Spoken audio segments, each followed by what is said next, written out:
host. Bentar, Bu.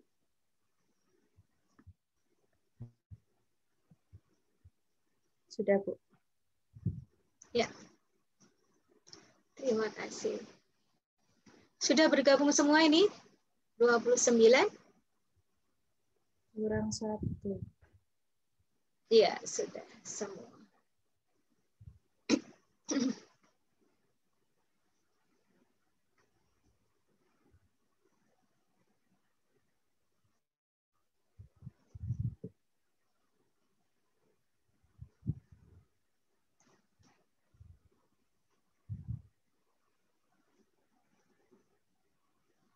Sudah terlihat tayangan dari saya?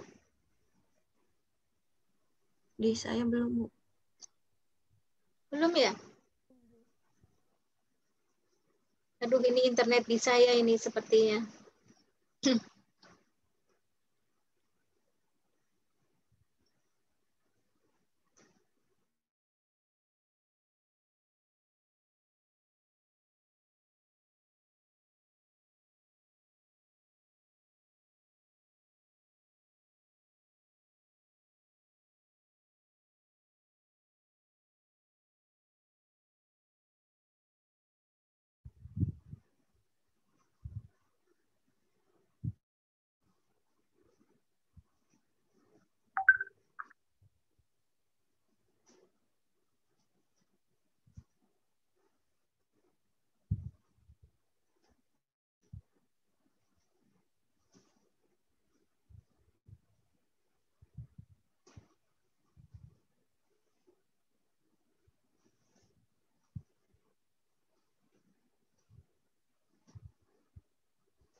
Sebelumnya kita mungkin pernah belajar ya mengenai ejaan ini pada ejaan yang disempurnakan atau IED. Mungkin waktu SMP atau SMA kita udah mengenalnya. Ada apa sih, Pak?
Bu, sudah kelihatan.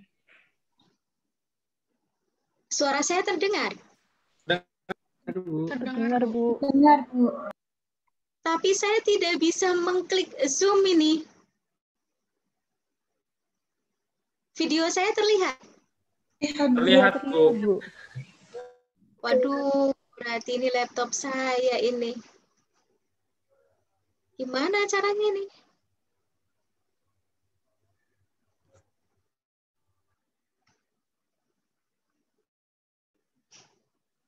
Kalau Rizka paparan saya juga tidak bisa lihat.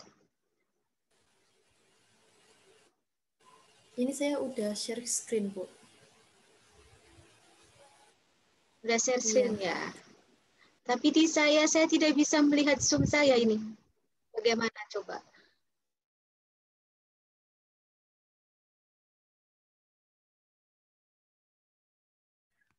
Bu, gimana kalau kita di WA dulu seperti yang Ibu bilang tadi, terus laptopnya bisa di restart dulu atau gimana gitu Bu mungkin?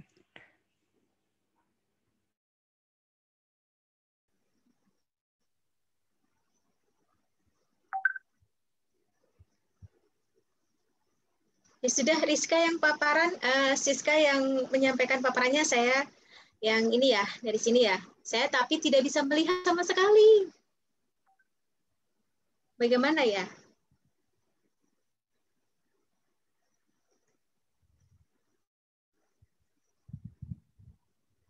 Atau barangkali di restart dulu Bu laptopnya, gimana? Tanpa ditutup, nggak apa-apa? Kalau saya di laptop sendiri begitu Bu. Tapi untuk diklik restart juga tidak bisa. Oh, sudah. Ini sudah bisa. Alhamdulillah. Memang sepertinya capek ini laptop. Dari kemarin tidak mati. Ini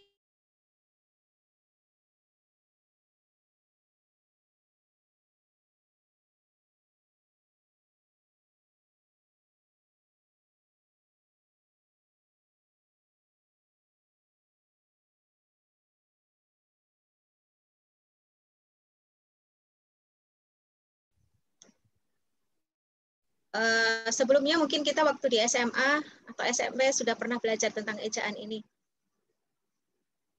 Kalau sekarang untuk ejaan bahasa Indonesia itu sudah dimutakhirkan dan direvisi dan ditetapkan dengan Peraturan Menteri Pendidikan Permendikbud tahun 2015 ya menjadi pedoman umum ejaan bahasa Indonesia atau biasa disingkat dengan PUEBI. Rizka mungkin bisa lanjut ya. Jadi di PUEBI ini nanti kita bisa melihat kaidah atau aturan tentang pemakaian huruf, penulisan kata, penggunaan tanda baca, dan penulisan unsur serapan. Selanjutnya kita melihat di sini ya contoh-contoh pelafalan singkatan dan akronim. Nah ini nanti bisa dilihat di kaidah tentang singkatan dan akronim. Bagaimana penulisan singkatan dan bagaimana penulisan akronim, penggunaan huruf besarnya, huruf kapital, penggunaan tanda titik, ya tanda bacanya, bagaimana itu bisa dilihat di PUEBI. Ada yang sudah mengunduh PUEBI? Sudah membaca-baca?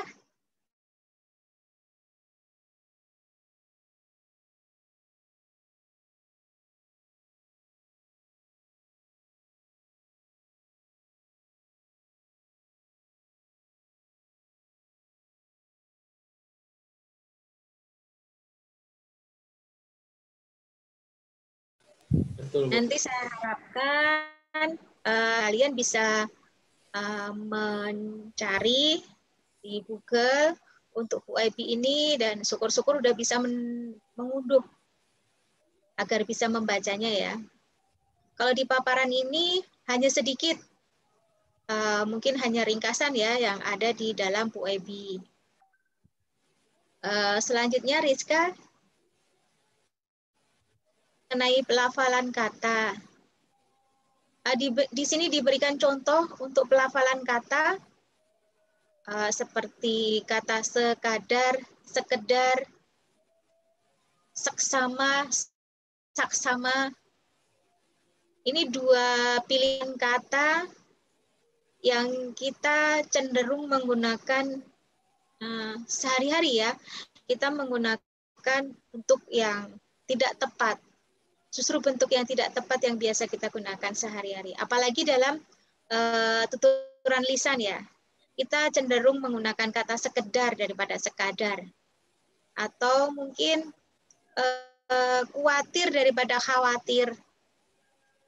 Ya saya sendiri pun dalam tuturan lisan masih sering muncul lafal seperti itu. Akan tetapi dalam bentuk tulis, dalam ragam tulis, diharapkan kita sudah dapat membedakan dan menggunakan bentuk-bentuk yang tepat ini. Bagaimana dengan kalian? Apakah sudah menggunakan bentuk-bentuk ini dengan tepat atau masih menggunakan bentuk yang salah? Kalau saya sendiri, Beberapa masih menggunakan yang salah, Bu. Sama Bu. Berapa? Iya, Bu, apalagi kalau ngobrol sama teman kadang masih ngasal, Bu, ngetik ya, Bu. ya, kalau untuk bahasa obrolan sih tidak apa-apa ya. Misalnya sama teman, sama saudara sih tidak apa-apa kita menggunakan bahasa yang tidak baku, ibaratnya kan begitu. Cuman ketika kita bertutur lisan, tetapi dalam situasi yang resmi, misalnya kalian paparan di depan kelas, menyajikan materi atau mimpin diskusi atau paparan makalah gitu ya, itu kan sebaiknya menggunakan bahasa yang baik ini. Tetapi kalau bahasa obrolan mah tidak apa-apa. Karena kalau kita terbiasa dengan tuturan lisan yang baik dalam situasi resmi ya, kita juga akan dapat menuangkan dalam bentuk tulis dengan pilihan kata yang sudah tepat.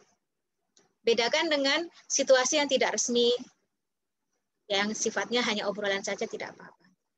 Berikutnya juga masih ada tuh contoh-contoh yang cenderungnya kita menggunakan bentuk-bentuk yang belum tepat. Iya kan? Kita suka melafalkan antri daripada antre. Wah, ini sudah mau berakhir juga. Oh, tidak? Ini Zoom-nya harus berpindah lagi enggak? Rizka? Iya ya? Iya. Biasanya nanti langsung nutup otomatis ya? Iya. Tapi ini tadi ada pemberitahuan, cuman tidak nutup otomatis. Belum 40 menit, Bu. Oh iya, belum 40 menit. Jadi di sini kita cenderung menggunakan kata antri ya daripada antre, resiko daripada risiko. Nah, kita mulai belajar nih dari bentuk-bentuk yang sudah tepat ini. Nanti kalian bisa menggunakan dalam bentuk tulis atau dalam tuturan lisan yang sifatnya resmi dengan bentuk-bentuk yang sudah benar ini. Selanjutnya juga ada contoh itu. Nah, masih contoh-contoh. Di sini ada beberapa yang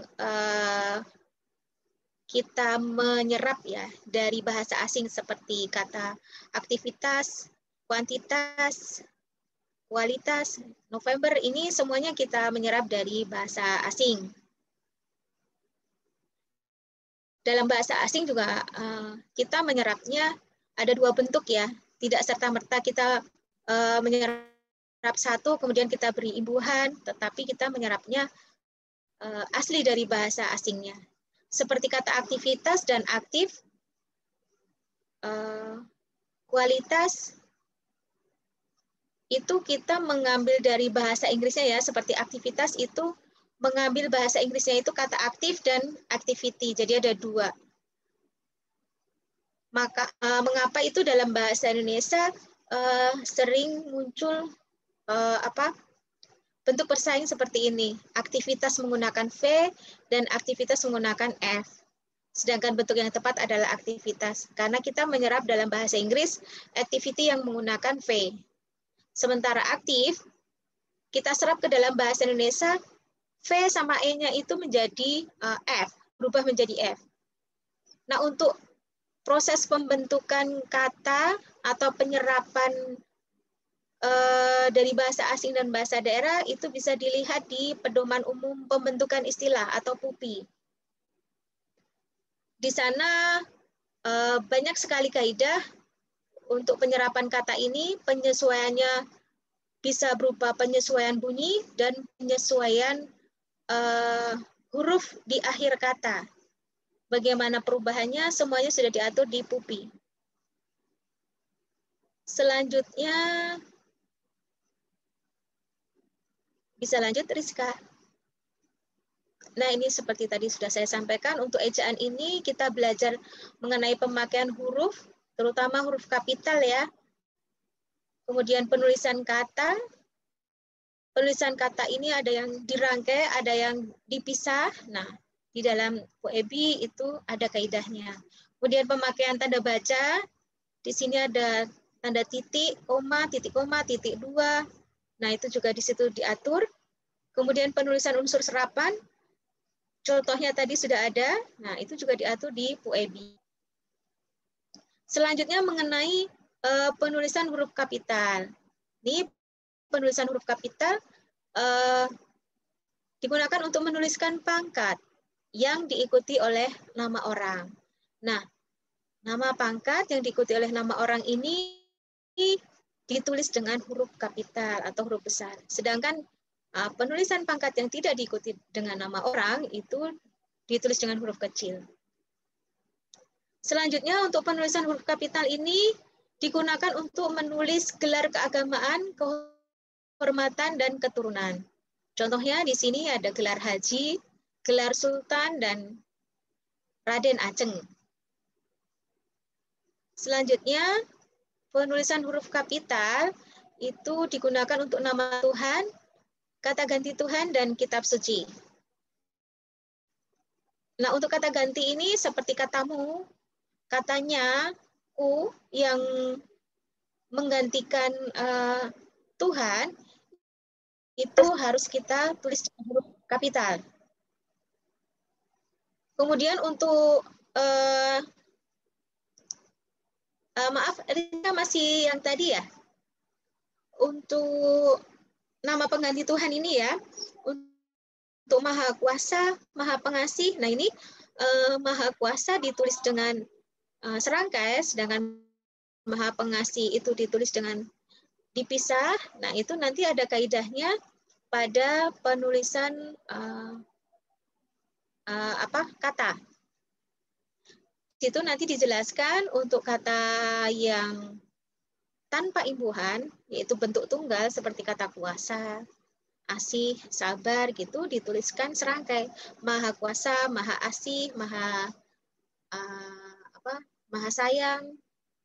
Sementara kalau diberi imbuhan seperti seperti ini harus ditulis dengan dipisah, Maha Pengasih.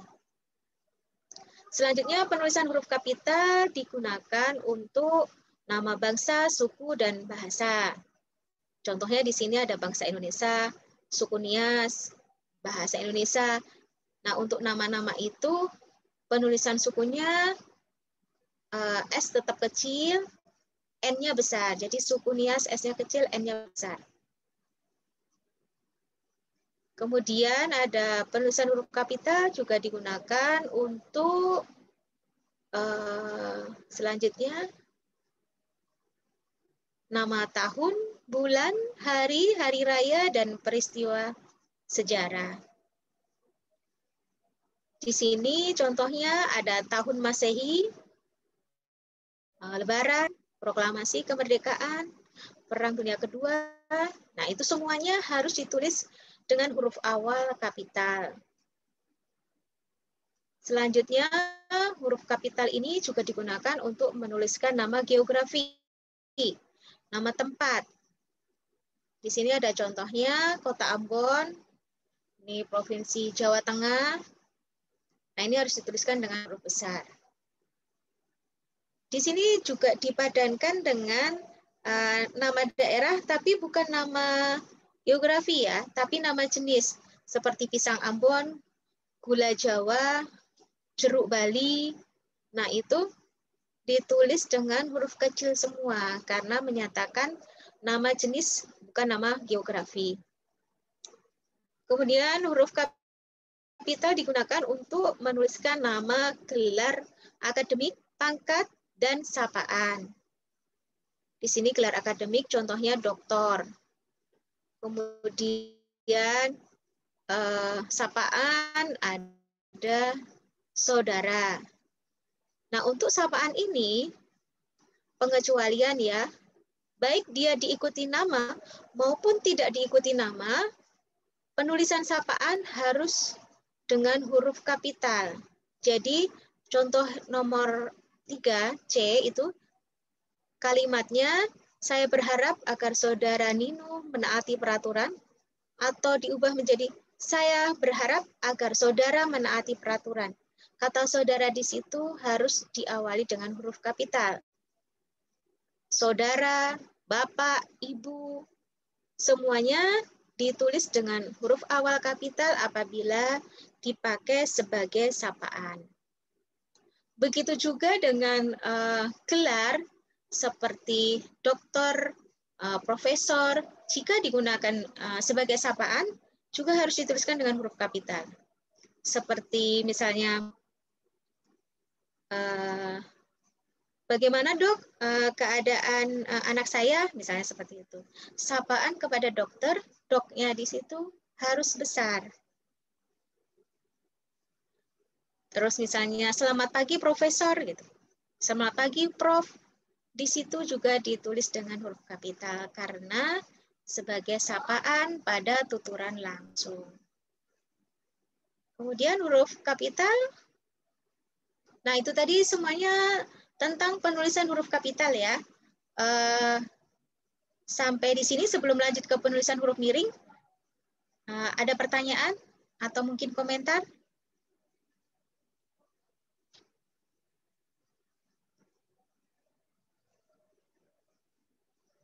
Sebelum kita lanjut ke penulisan huruf miring. Bu, izin bertanya. Gimana? Dari perkenalkan saya Syifa Yasmin, Bu. Ya, izin bertanya, kalau misalkan untuk huruf kapital untuk geografi,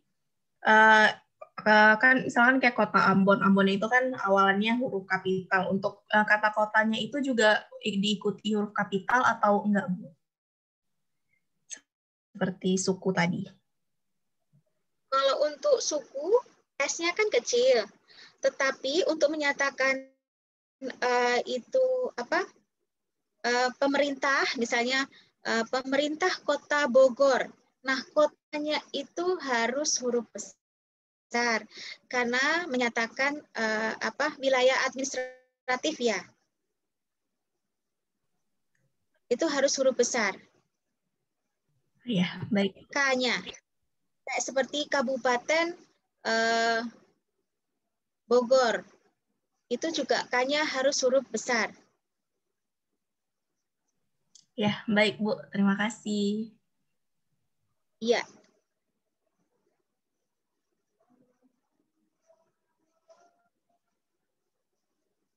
Sudah asar ya.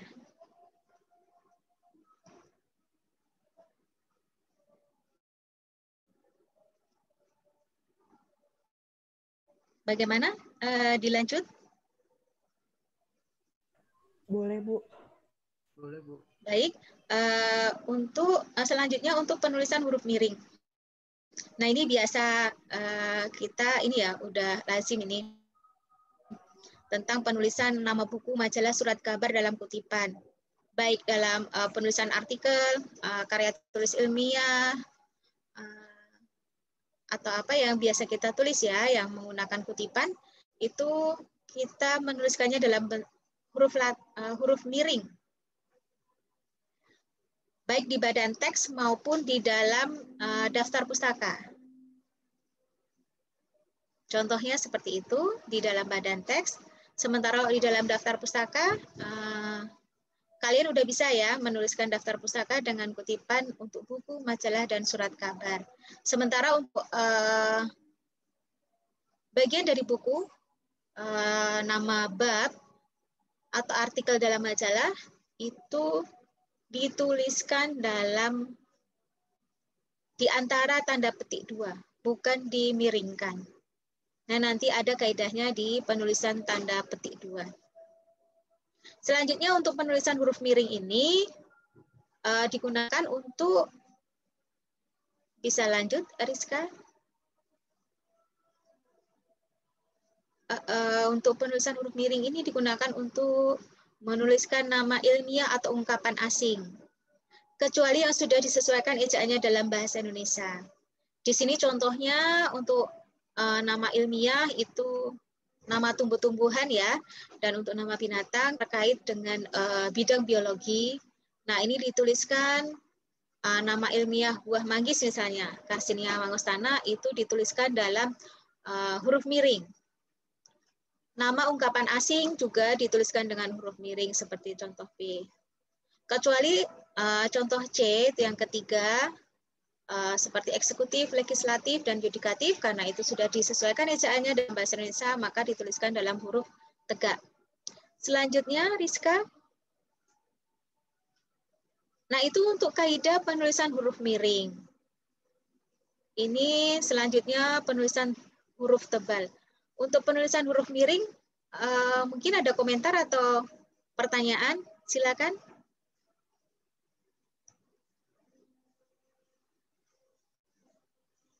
Belum ada? Bu, izin bertanya. Iya. Dengan Misalnya, siapa? Salsabila, Bu. Oh, Nomor Salsabila. 22. Iya, gimana Salsabila? Itu, Bu. Kan kadang itu kita sering baca cerpen gitu ya, Bu. Cerpen atau buku gitu, Bu. Terus, terus habis itu kalau misalnya di cerpen atau buku itu, misal kita kayak memasukkan bahasa daerah gitu, Bu. Misalnya kan kalau misalnya bahasa Indonesia tidak gitu. Terus tapi di buku tuh tulisannya enggak gitu, Bu. Nah, enggak itu perlakuannya memang benar dimiringkan atau bagaimana, Bu? Di dalam cerpen ya? Iya, Bu. Iya, kalau di dalam cerpen, di dalam puisi atau karya sastra lain, biasanya memang mereka menggunakan pengarang, maksud saya, pengarang itu menggunakan kata-kata yang tidak baku ya, kata-kata yang mungkin lebih disukai oleh pembacanya. Seperti mungkin kalau novel remaja atau cerpen remaja ya mungkin kata-kata yang memang akrab di telinga remaja yang jamak digunakan. Nah, biasanya pengarang tetap menggunakan kata-kata yang tidak baku tersebut seperti kata enggak atau mungkin lu gue atau apalah yang dalam bahasa Indonesia ragam resmi itu tidak digunakan. Nah, kalau menurut saya ini adalah ragam sastra. Jadi penggunaan kata-kata tersebut masih diizinkan. Kalau istilah asing yang digunakan, kalau kata enggak, kata apa lagi yang sering muncul ya, itu kan masalah ragam ya sebenarnya, masalah pilihan kata. Itu sebenarnya ragam cakap. Jadi bahasa Indonesia yang digunakan untuk tuturan lisan. Dan itu lazim digunakan di bahasa ragam sastra ya. Dan itu sah-sah aja. Kecuali penggunaan istilah asing atau istilah daerah yang memang tidak dikenal oleh umum ya, oleh orang umum. Nah, itu harus dimiringkan. Misalnya istilah dalam bahasa Jawa, bahasa Sunda, atau bahasa Batak, bahasa Bali, yang pembaca itu sebagian besar tidak mengerti, baru dimiringkan. Tetapi kalau pembaca mengerti, biasanya tidak.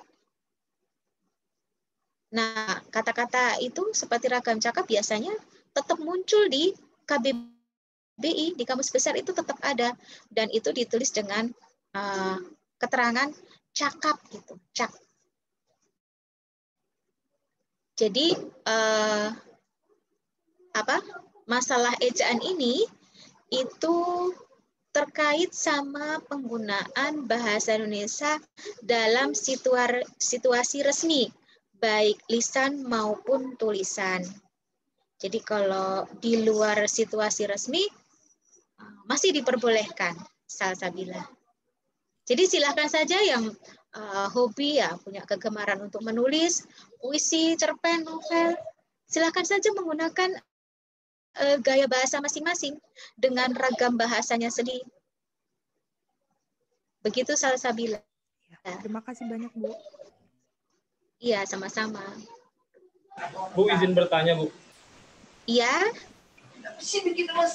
Masih terkait ragam bahasa atau ragam sastra yang tadi Tante juga tanyakan. Kalau untuk kata-kata yang sifatnya ekspresif gitu, ungkapan gitu kan, tapi nggak memiliki arti kata secara apa ya, secara yang ada di KBBI, kayak misalkan ungkapan kata wah atau dia kayak gitu, atau ih gitu, itu penulisannya dimiringkan apa gimana, Bu? kalau untuk ungkapan apa ya, ungkapan seru ya, itu bisa wah, aduh, apalagi ya, yang menyatakan kegembiraan, keterkejutan gitu, itu sudah ada ya di dalam kamus, dan itu merupakan ungkapan apa, bentuk fatis yang menyatakan ekspresi perasaan, dan itu dituliskan tanpa huruf miring, jadi tetap dicetak cetak tegak, kecuali ungkapan itu dalam bahasa daerah. Ada kan ya ungkapan kegembiraan, keterkejutan, atau kemarahan yang diungkapkan dengan bahasa daerah, mungkin itu banyak kita temui di cerpen atau novel atau puisi, yang mungkin kalau bahasa Jawa atau mungkin bahasa Jawa Timuran itu ya, ada ungkapan keterkejutan yang mungkin agak kasar gitu. Dan itu kan memang tidak ada dalam bahasa Indonesia. Nah, itu sebaiknya dimiringkan. Karena pembaca di luar Jawa tidak mengetahui itu ungkapan apa. Begitu juga nanti kalau misalnya bahasa Maluku, bahasa Manado, ungkapan-ungkapan yang menyatakan ekspresi perasaan itu ya harus dimiringkan. Kecuali yang sudah lazim ya. Kecuali bahasa daerah yang sudah lazim, yang sudah diserap ke dalam bahasa Indonesia. Itu tidak apa-apa. Banyak sekali kalau untuk ungkapan ekspresi ini kan ya, Aji ya? Iya, Bu.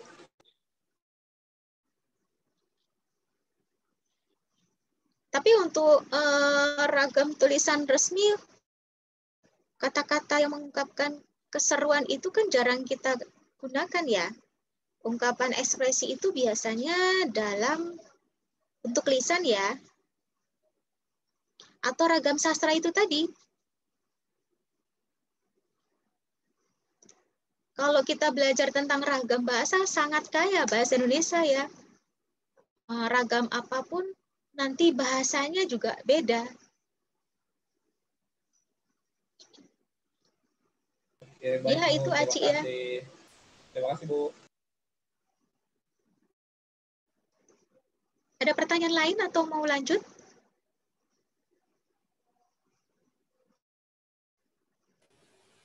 Saya izin bertanya, Bu. Oh iya, Rizka? Saya kan sering lihat kayak judul gitu ya, Bu ya. Judul itu kadang-kadang ada yang ditulis pakai bahasa huruf kapital, ada yang enggak. Jadinya misalnya kayak judul cerpen gitu, Bu. Itu biasanya yang ditulis enggak dalam huruf kapital itu yang apa ya, Bu? Oh, yang tidak diawali dengan huruf kapital ya. Iya. Nah, judul apapun itu ya, baik judul buku, judul artikel, judul bab, itu ada yang ditulis dengan huruf awal besar atau tidak. Jadi, yang tidak ditulis dengan huruf awal kapital, itu kata-kata seperti kata depan. Kata depan itu kata yang menyatakan tempat, seperti di, ke, dari. Nah, itu ditulis dengan huruf kecil. Misalnya, apa ya? Misalnya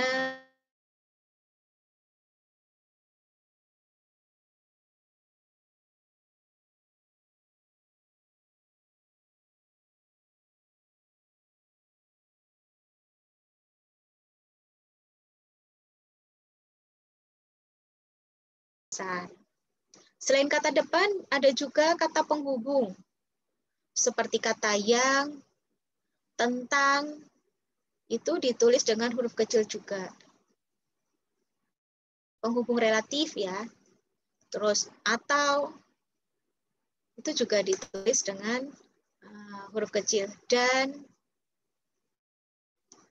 itu juga ditulis dengan huruf kecil. Kalau nanti kalian membuat sebuah judul karya tulis gitu, nah nanti bisa dilihat lagi itu penggunaan huruf besar kecilnya apakah sudah tepat. Pokoknya kalau semua kata benda, kata kerja, kata itu harus dituliskan dengan huruf awal kapital. Selain itu, kata penghubung, kata depan, ada lagi kata penghubung, kata depan, konjungsi itu semuanya ditulis dengan huruf kecil.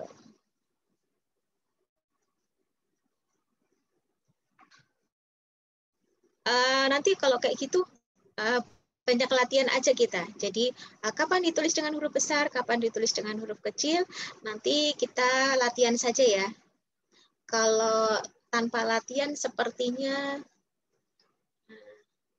tidak akan mengena informasinya sepertinya. Mungkin di bawah-bawah ada latihannya, coba Rizka. Di akhir-akhir salindia ini. Di bawah kayaknya. Ada nggak ya? Yang berupa kalimat-kalimat gitu? Coba.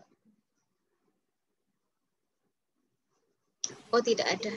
Mungkin di file yang lain, di file tugas itu ada. Nanti bisa latihan, nanti saya berikan aja. Saya bagikan di grup untuk pertemuan minggu depan. Jadi nanti bisa dipelajari di situ kalimat-kalimat kalau sebagai judul, kapan ditulis dengan huruf besar, kapan ditulis dengan huruf kecil. Ya berarti di salindia terpisah, tidak di salindia materi ini. Baik, Bu. Ya begitu Rizka. Iya. Terima kasih, Bu. Iya, sama-sama. Ada lagi mungkin yang ditanyakan? Nanti saya tolong diingatkan 10 menit sebelum selesai ya. Saya tadi di kelas pagi lupa untuk menutup portal. Belum mengisi juga. Siap, Bu. Bu, izin bertanya. Iya, silahkan. Berarti kalau yang dengan siapa? Saya Dian Putri absen 7. Berarti kalau yang judul ilmiah tadi ya Bu, karya ilmiah tadi, misalnya ada nama ilmiah atau ungkapan asing gitu, nanti di judul juga boleh pakai huruf miring gitu Bu? Iya, memang harus huruf miring ketika kita mengutip, kita menggunakan kata asing. Kata ilmiah itu untuk apa ya? Istilah-istilah dalam bidang biologi, mungkin istilah bidang hukum, bidang ekonomi mungkin juga ada. Kalau kita menggunakan istilah dari bahasa asing yang padanannya dalam bahasa Indonesia itu kita sulit mencarinya, kita diperbolehkan untuk menggunakan istilah asing. Begitu.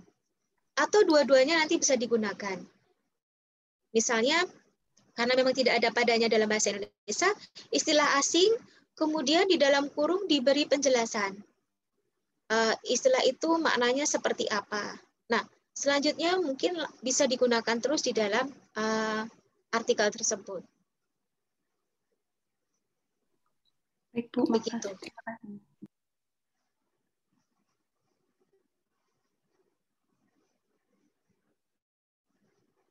Kalau di bidang ekonomi, akuntansi, banyak masih ya, istilah-istilah dari bahasa asing, bahasa Inggris mungkin, masih banyak dijumpai. Banyak, Bu. Banyak, Bu. Yang padanannya dalam bahasa Indonesia sulit didapatkan gitu.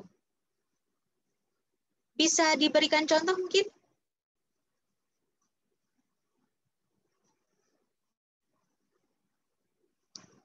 Istilah teknis ya, istilah teknis dalam bidang akuntansi gitu, yang sulit gitu. Jadi nanti kalau kalian membuat karya tulis, tetap menggunakan bahasa asing itu tidak apa-apa, diperkenankan. Akan tetapi penjelasannya dalam bahasa Indonesia harus disertakan. Belum nemu ya contohnya? Izin Bu. Yang sangat-sangat niche gitu dalam akuntansi yang ketika kita mencari artinya, maknanya tidak ada padanan kata. Jadi padanan kata itu satu kata bisa diwakili artinya dengan satu kata juga. Jadi kalau satu kata dalam bahasa asing kemudian padanannya dalam bahasa Indonesia jadi 3 kata atau 4 kata, nah itu yang sulit diterima. Nah itu lebih ke arti kata. Selama tidak ada padanan kata, ya kita diperbolehkan menggunakan kata asingnya. Kalau kita menggunakan kata upload, padahal ada kata unggah, ya sebaiknya kita menggunakan kata unggah karena kata upload itu sudah ada padanannya gitu. Bukan berarti kita tidak boleh menggunakan istilah asing ya. Jadi kita tetap diperkenankan, diperbolehkan menggunakan istilah asing selama tidak menyalahi kaidah bahasa Indonesia. Itu saja sih kuncinya. Jangan takut menggunakan istilah asing. Tidak apa-apa. Asal ada dasar hukumnya ya. Gimana? Bisa kita lanjutkan? Bisa, Bu. Kita tadi sampai ke penulisan huruf tebal ya.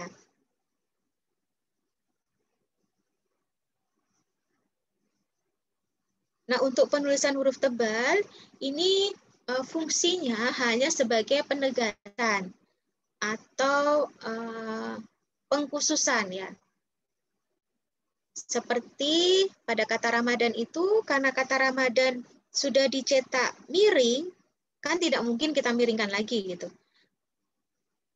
Untuk penegasan saja, jadi huruf DH seperti pada kata Ramadan, nah di dalamnya kata Ramadan sudah miring. Maka untuk menegaskan huruf DH itu, huruf DH-nya ditebalkan. Begitu juga dengan kata atau ungkapan yang sudah ditulis dengan huruf miring dalam bahasa asing nih, contohnya kata et dalam ungkapan ora et labora berarti dan. Nah, et di situ karena penegasan maka ditulis dengan huruf tebal. Nah, penggunaan tanda petik 1 di sini digunakan untuk mengapit makna. Nah, nanti kalian belajar di penggunaan tanda petik 1. Digunakan salah satunya yaitu untuk menyatakan arti kata. Di sini penulisan huruf tebal juga digunakan untuk penulisan subbab pada bab di buku atau bab di artikel yang diawali dengan angka, kemudian diikuti dengan kata yang dicetak tebal. Begitu. Untuk kaidah penulisan huruf tebal. Nah, nanti lebih lanjut silakan dibaca di PUEBI ya. Di sana mungkin lebih rinci untuk penulisan kaidah penulisan huruf besar, huruf kapital ini dan huruf tebal. Selanjutnya mengenai penulisan kata dalam bahasa Indonesia. Untuk penulisan kata ini, kapan ditulis serangkai, kapan ditulis dipisah. Nah, itu kita bisa melihat dari asal bentuk kata tersebut. Seperti kata beritahu, ini ada kata beri dan kata tahu. Dan itu 2 kata yang berbeda. Maknanya juga berbeda masing-masing. Memiliki maknanya sendiri-sendiri gitu. Jadi ketika diberi awalan di, kata di itu melekat pada kata beri. Dan kata tahu itu tidak jadi satu. Jadi penulisannya diberi, kemudian pisah, tahu. Akan tetapi jika mendapatkan awalan dan imbuhan secara bersamaan, mendapatkan di dan kan, maka kata beritahu itu menjadi diberitahukan dan ditulis serangkai. Gimana? Kalian dalam menuliskan kata-kata seperti ini, apakah sudah tepat penggunaan awalan dan akhirannya? Penulisannya sudah benar? Kapan dirangkai, kapan dipisah? Saya baru tahu kalau beritahu itu dipisah, Bu. Bagaimana? Saya baru tahu kalau beritahu itu dipisah. Oh iya. Nah, karena di sini kata beri dan kata tahu itu dua kata, jenis dua kata yang berbeda. Iya kan? Bukan satu kesatuan makna kan? Iya, Bu. Masing-masing memiliki arti yang berbeda kan? Bukan satu kesatuan yang kemudian bergabung dan memiliki arti baru gitu kan? Bukan. Maka dia harus dipisah. Kecuali ketika dua kata tersebut bergabung jadi satu, kemudian muncul makna baru yang berbeda dari makna kata asalnya. Nah, itu baru ditulis serangkai. Banyak ini saya beberapa juga masih menemui kata-kata ini ditulis yang harusnya dipisah malah disambung, atau yang harusnya disambung dirangkai malah dipisah. Nah, itu saya beberapa masih menjumpai tulisan ya baik di media massa ataupun mungkin tulisan beberapa teman di artikel gitu. Baik, selanjutnya nanti ini bisa dicermati ya mengenai penulisan kata, kapan penulisan itu dirangkai, kapan dipisah. Nah, ini selanjutnya ini berkebalikan dengan yang sebelumnya tadi. Ini dua kata yang berbeda, masing-masing memiliki maknanya sendiri-sendiri, tetapi kemudian bergabung menjadi satu kata dan muncul makna baru. Seperti kata bela itu memiliki arti sendiri, kata sungkawa juga memiliki arti sendiri. Tetapi begitu bergabung menjadi satu kata, bela sungkawa, itu muncul makna baru yang maknanya berbeda dari kata asalnya. Ya enggak? Ya, Kalau benar, Bu. misalnya ini, ya bisa dicek di kamus besar. Kata duka dan cita. Itu ketika kita cek di kamus, masing-masing memiliki artinya sendiri-sendiri. Tetapi kemudian bergabung menjadi duka cita. Ditulis rangkai. Mengapa? Karena mempunyai makna baru dari kata asal yang membentuknya. Nah, ini contohnya ada beberapa selain bela sungkawa dan duka cita. Di sini, kalau kita dulu belajar di SMP atau SMA, kita mengenal kata majemuk sepertinya, ya. Masih ingat tentang kata majemuk? Dua kata yang dirangkai menjadi satu, tetapi memiliki makna baru. Makna yang berbeda dari makna kata asalnya. Gitu.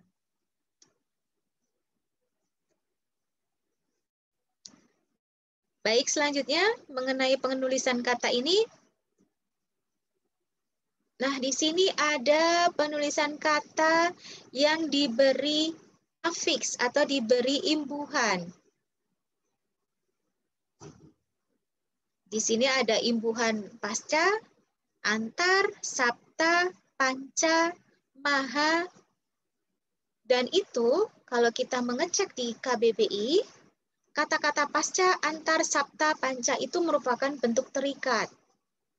Artinya, kata itu harus melekat ke kata lain dengan kata lain agar memiliki makna. Dan kata itu karena merupakan imbuhan, harus dituliskan serangkai dengan kata yang mengikutinya. Oh iya, kata pasca ini pelafalannya pasca ya, bukan pasca. Beberapa orang masih melafalkan ini sebagai pasca. Iya kan? Pernah dengar nggak orang mengucapkan pasca sarjana, pasca panen? Ya, Bu. masih ada ya yang mengucapkan begitu? Pasti, Bu. Ya, Bu. Padahal kata pasca itu kan bukan kata asing. Dia bahasa Indonesia. Seolah-olah tetapi seperti kata asing. Padahal kalau kata pasca dalam bahasa Inggris aja ada kata post. Yang artinya setelah ya. Nah, ini bisa dicermati untuk kata-kata yang berimbuhan atau berafiks ini. Nah, kata-kata seperti non, ingat ya ini non, sub, ini kan kita sering menggunakan. Dan biasanya ditulisnya dipisah. Padahal harusnya dirangkai. Ya, selanjutnya masih penulisan kata ya. Coba Rizka. Nah, ini masih penulisan kata. Ini tentang kata depan. Nah, penulisan kata depan ini harus dipisah karena dia menyatakan tempat ya. Kata di. Bedanya dengan kata di sebagai imbuhan, sebagai verba, kalau sebagai imbuhan harusnya disambung. Seperti kata dimakan, dibaca, itu dituliskan serangkai ya. Tetapi kata-kata seperti di mana, di meja, di depan, itu karena menyatakan tempat atau menyatakan arah, itu harus dipisah.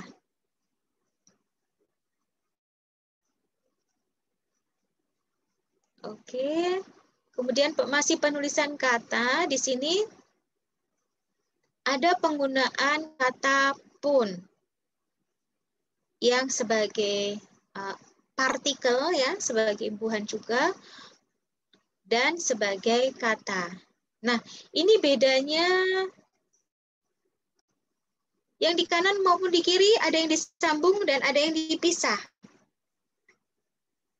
Iya kan? Tetapi bentuk yang benar ada di sisi sebelah kanan. Ada yang bisa membantu menjelaskan kapan penggunaan kata pun ini dipisah, kapan disambung?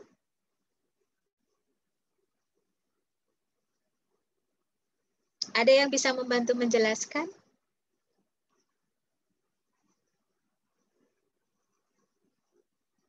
Coba dicermati.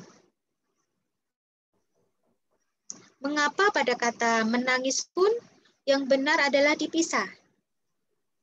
Sedangkan pada kata walaupun, bagaimanapun, biarpun, sungguh pun, maupun, meskipun, itu ditulis dirangkai.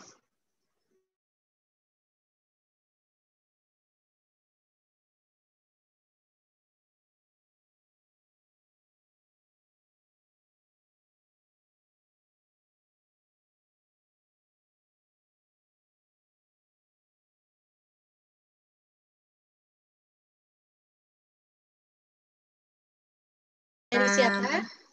Yasmin, Bu, absen 5. Oh iya, Yasmin, silahkan.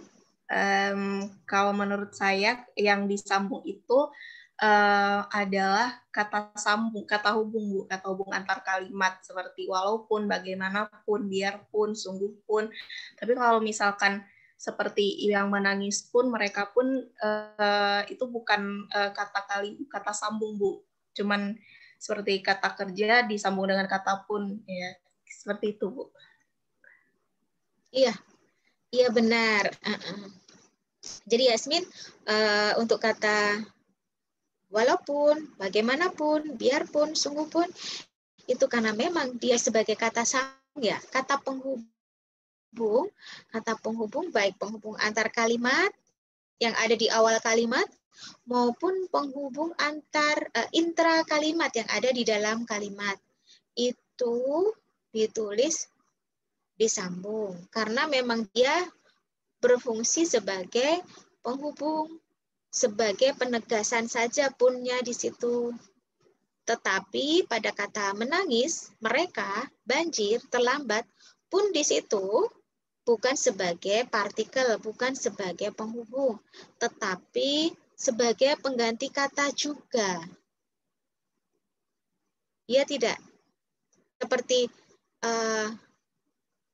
ia menangis pun semuanya tidak bisa kembali seperti semula.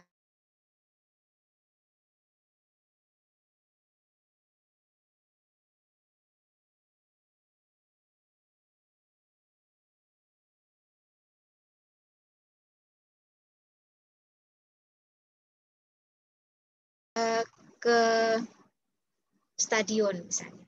Mereka pun di situ pun berarti juga mereka juga bermain ke stadion misalnya seperti itu. Jadi ketika pun itu memiliki makna juga, itu penulisannya dipisah karena dia fungsinya sebagai kata, bukan sebagai partikel. Kalau partikel, dia melekat ke penghubung, nah itu pasti ditulisnya serangkai. Tidak boleh dipisah. Nah, nanti bisa ya membedakan itu ya, penerapannya dalam kalimat, kapan dipisah dan kapan dirangkai. Begitu ya, Yasmin? Iya, Bu. Terima kasih, Bu. Iya, sama-sama. Selanjutnya untuk penulisan ini ya, penulisan kata ada yang ditanyakan?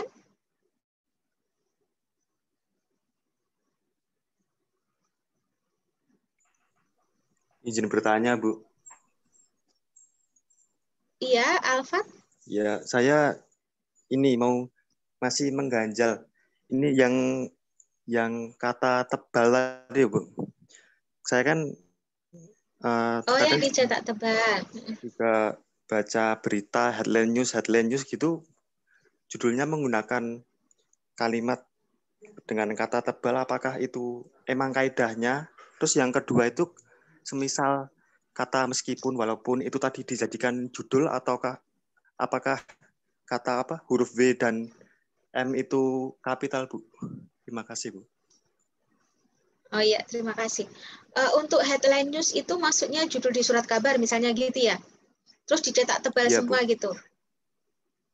Nah, kalau ini ya, di surat kabar itu untuk judul-judul kan memang semuanya dicetak tebal ya. Mungkin untuk pembedaan dengan isi artikelnya. Kalau sama-sama ditulis dengan huruf bukan cetak tebal, mungkin tidak ada yang ditonjolkan. Jadi mungkin penggunaan cetak tebal pada judul headline news atau berita utama di surat kabar itu tujuannya untuk menonjolkan berita yang akan yang ditampilkan. Jadi sebenarnya itu bukan bagian dari kaidah penulisan huruf tebal.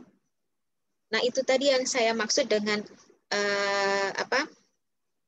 ragam bahasa. Jadi ragam bahasa di surat kabar seperti apa, ragam bahasa di iklan, ragam bahasa sastra. Nah, itu semuanya masing-masing memiliki karakteristik sendiri ya.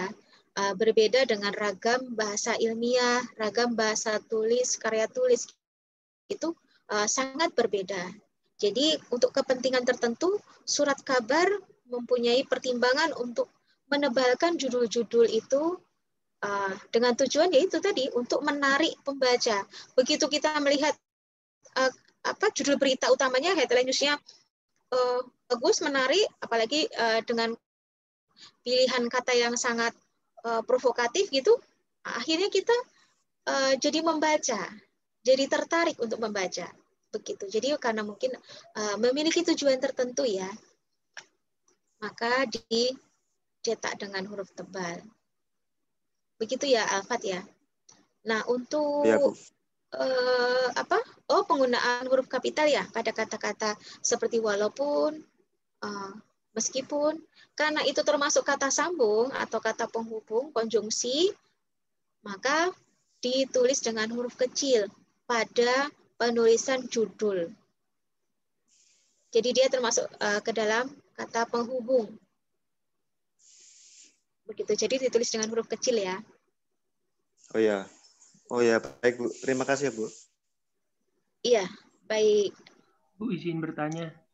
Yang tadi sih, Bu. Ya, silahkan. Bu, tadi kan kalau yang di mana kemana itu dipisahkan, Bu. Karena merujuk pada ke tempat. Nah, kalau umpama konteksnya itu pertanyaan itu bagaimana, Bu? Di mana rumah kamu? Di manakah kamu tuh tetap dipisah atau digabung ya, Bu? Maksudnya itu di judul atau gimana? Enggak ya, di dalam kalimat biasa ya? Bu. Dalam konteks pertanyaan gitu, Bu. Di dalam konteks pertanyaan tetap dipisah. Karena dia kan menyatakan kata tanya yang menyatakan, bukan menyatakan, yang menanyakan tempat. Tetap dipisah tulisannya.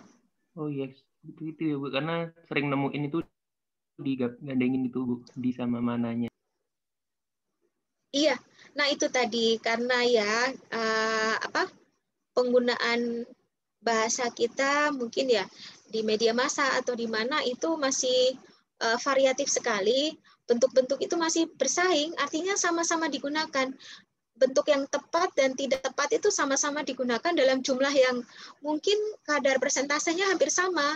Yang salah juga masih banyak yang menggunakan. Jadinya akhirnya kita sebagai pembaca mungkin yang tidak tahu kaidah akan bingung. Ini yang benar yang mana? Penulisannya kok sama-sama dua-duanya digunakan gitu. Dan banyak sekali gitu. Tapi bisa dicek ya nanti di kampus juga bisa, di PUEBI juga bisa. Siap, Bu. Terima kasih ya, Bu. Ya. Iya, sama-sama. Ini sudah 15.22, kita selesai di pukul berapa? 15.40. 15.40. Oh iya, saya ingatnya 15.30. Baik, jadi masih ada waktu.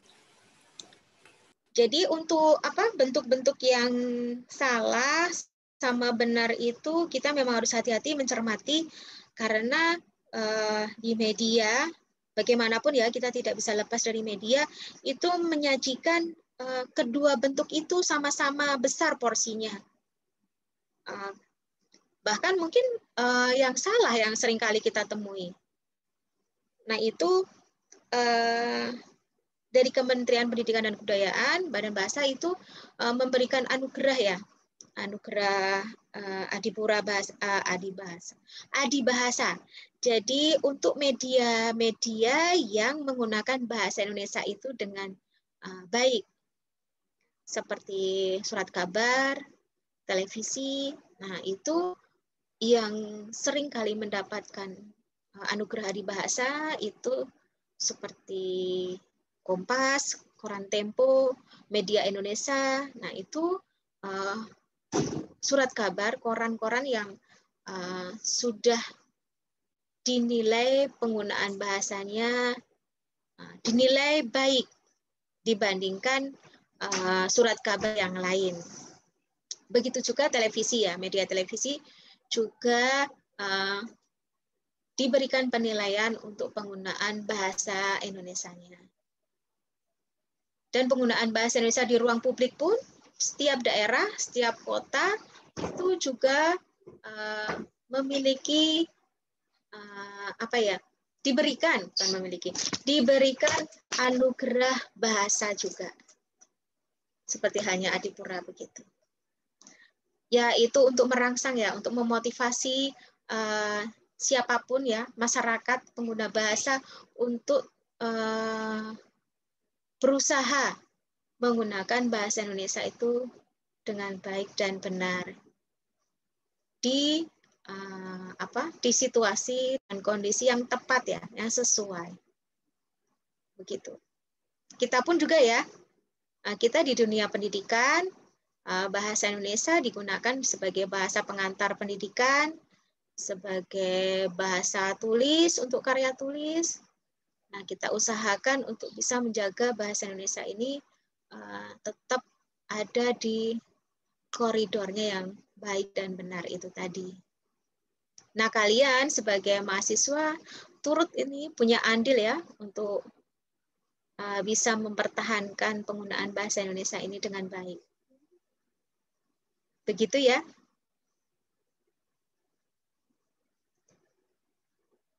Bagaimana untuk penulisan ini? Sebelum kita masuk di penulisan singkatan dan akronim. Mungkin untuk singkatan dan akronim kita lanjut di minggu depan saja ya. Karena ini untuk kaidahnya cukup banyak. Dan saya harapkan nanti sebelum pertemuan minggu depan, kalian sudah bisa mengunduh Bu Ebi. Jadi sama-sama sudah membaca. Nah, mungkin ada hal nanti yang bisa kita diskusikan setelah kalian membaca materi ini, juga membaca Bu Ebi. Atau mungkin sebelum kalian diskusikan di sini, kalian sudah bisa mengeceknya dulu di kamus besar. Yaitu untuk belajar mandiri seperti itu.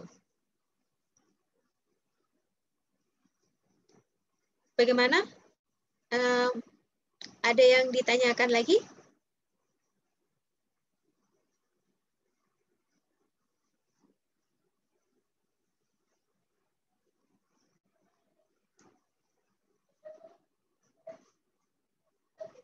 Kalau untuk tugas yang minggu lalu, tidak bingung kan ya?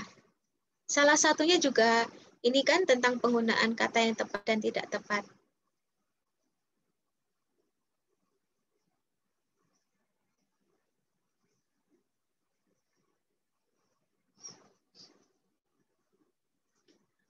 Kalau sudah tidak ada pertanyaan lagi, kita akhiri ini paparannya. Mungkin kalian bisa menghidupkan ini ya, video Zoom-nya ya, sebentar saja. Saya mau mengambil tangkapan layar untuk pertemuan via Zoom ini.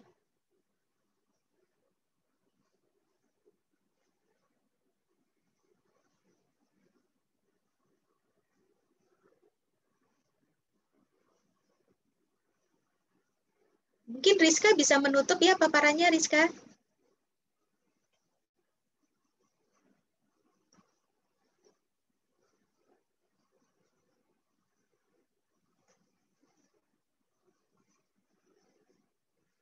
Iya, terima kasih.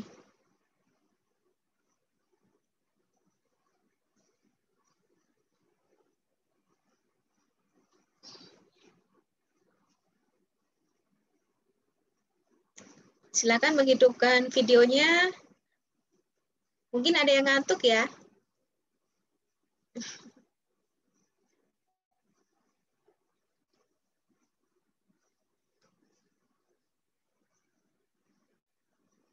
Baik, saya ambil tanggapan.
Baik, saya rasa cukup untuk pertemuan hari ini ya.